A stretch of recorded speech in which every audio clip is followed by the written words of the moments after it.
స్నానం చేయడం కానీ ఏం చేయాలన్నా కానీ కొంచెం నీరసంగా అనిపిస్తూ ఉంటుంది అనమాట. అవునా? సో ఈ చిన్న చిన్న పనులకు కూడా నీరసం వస్తూ ఉంటుంది. అంటే ముఖ్యంగా ఐరన్ మీకు సరిగా అందట్లేదని అర్థం. అలాగే కాల్షియం కూడా సరిగా అందట్లేదని అర్థం. మెగ్నీషియం కానీ మైక్రోన్యూట్రియన్స్ ఉంటాయి. సో ఇవన్నీ కూడా సరిగా అందట్లేదని దాని అర్థం. అంటే మనం నీరసం అయిపోతాం అనమాట ఫస్ట్. మరి నీరసం ఉన్నప్పుడు చురుకుంటారా? మీరు యాక్టివ్గా ఉంటారా? ఉండరు కదా. అప్పుడు మరి రోజు స్కూల్కి వచ్చి అసలు స్కూల్ ఫస్ట్ రాగలుగుతారా? రాలేరు. ఒకరు కష్టపడి ఏదో వచ్చారు, చదువుకోగలుగుతారా? క్లాస్లో మీ టీచర్స్ క్లాసెస్ చెప్తూ ఉంటారు, యాక్టివ్గా మీ క్లాసులు వినగలుగుతారా? నీరసం ఉంటుంది. ఫస్ట్ కూర్చోలేరు, విందామన్నా కానీ నీరసంగా నిద్ర వస్తుంటుంది కదా. అక్కడ నిద్రపోతుంటారు కొందరు, నీరసం వస్తుంటుంది, వెళ్ళలేరు, క్లాసులు వెళ్ళలేరు. మీరు క్లాసులు కాస్త వస్తూ విన్నా కానీ మీకు బుర్రకి ఎక్కదు. అవునా? మరి ఇన్ని ప్రయోజనాలు ఉన్నాయి. దేనివల్ల? కేవలం దేనివల్ల? నులిపురుగు వల్ల. మరి ఆ నులిపురుగుని మనం డిస్ట్రాయ్ చేయాలా వద్దా? ఎలా చేద్దాం? డైరెక్ట్ టాబ్లెట్ వేసుకుందామా? అది ఏం చేయాలి ఫస్ట్? అందరూ చెప్పండి. శుభ్రంగా కడుక్కోవాలి. ముఖ్యంగా ఇప్పుడు ఏం చెప్పారు మీ అక్క? నెయిల్స్ పూర్తిగా కట్ చేసేద్దామా? చిగుర్లు ఉంటే దాని వరకు వెళ్ళిపోదామా? చెప్పండి. ఏమో నేనైతే మొత్తం నెయిల్స్ చివరి వరకు కట్ చేసుకుంటాను, గోరు చివరి వరకు కట్ చేస్తాను. చేయచ్చా చేయకూడదా? మీకు ఏది తెలుసో కరెక్ట్గా చెప్పాలి, కాన్ఫిడెంట్ చెప్పండి. చిగుర్ల వరకు కట్ చేయకూడదు. ఎక్కడ వరకు అయితే నీళ్ళుందో కొంచెం పైకైనా వదిలినా పర్లేదు, కానీ చిగురు వరకు వెళ్ళకూడదు. బ్లడ్ రాకూడదు ఎప్పుడు కూడా. మీకు మరీ పెయిన్ రాకూడదు, బ్లడ్ రాకూడదు.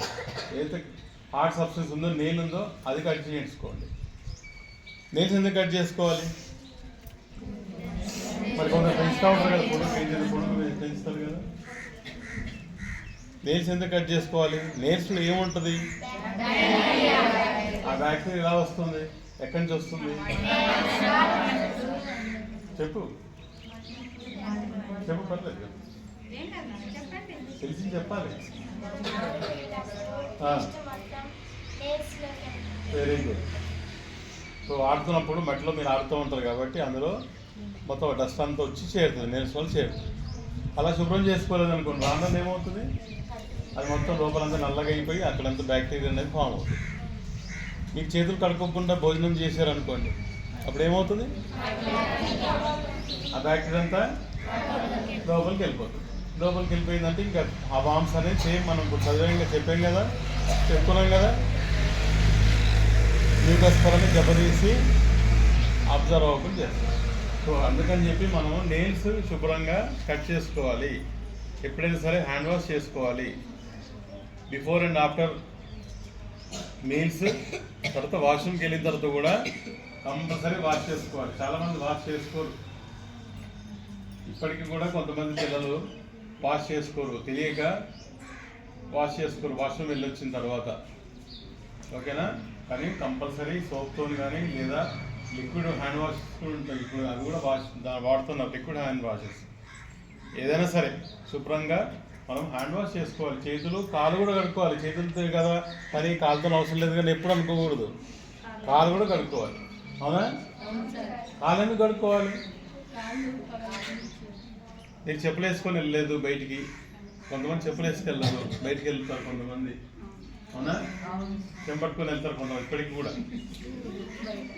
అవునా కాదా? నవ్వేది ఏం లేదు ఇందులో, ఇప్పటికీ వెళ్తారు. నిజమే, ఊళ్ళలో కొంతమంది ఇప్పటికీ వెళ్తున్నారు. కొంతమంది చెప్పులు కూడా వేసుకోకుండా వెళ్తారు. చెప్పులు వేసుకోకుండా వెళ్తే ఏమవుతుంది? ఈవెన్ మన వాష్రూమ్స్లో కూడా కొంతమంది చెప్పులు వేసుకోరు. వాష్రూమ్కి వెళ్తారు లోపలే, కానీ చెప్పులు వేసుకోరు. ఏమవుతుంది అంటే బాత్రూమ్కి అనేది మోషన్ కోసం వెళ్తారు కదా, చెప్పులు వేసుకోకుండా వెళ్తారు. బయటకు వెళ్తే ఇక సరే చెప్పులు ఎట్లాగా వేసుకోరు. ఏమవుతుంది చెప్పు వేసుకోకపోతే? నిద్ర వస్తుందా? పడుకుంటున్నారు ఇక్కడ? అన్న తిన్నారు ఇప్పుడే లేదా? ఏమవుతుంది? ఎక్కడి నుంచి వెళ్తాయి మరి ఇక్కడ ఈ బ్యాక్టీరియా ఇప్పుడు ఈ పురుగులు ఎక్కడి నుంచి వెళ్తున్నాయి?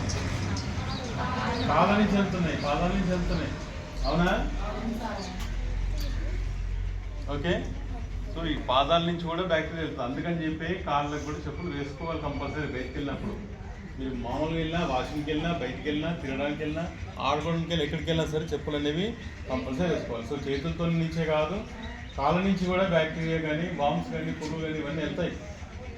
కాబట్టి అందుకే శుభ్రంగా వాష్ చేసుకొని, తినే ముందు వాష్ చేసుకోవాలి, తిన్నాక వాష్ చేసుకోవాలి, వాష్రూమ్కి వెళ్ళిన తర్వాత కూడా కంపల్సరీ వాష్ చేసుకోవాలి. ఓకేనా?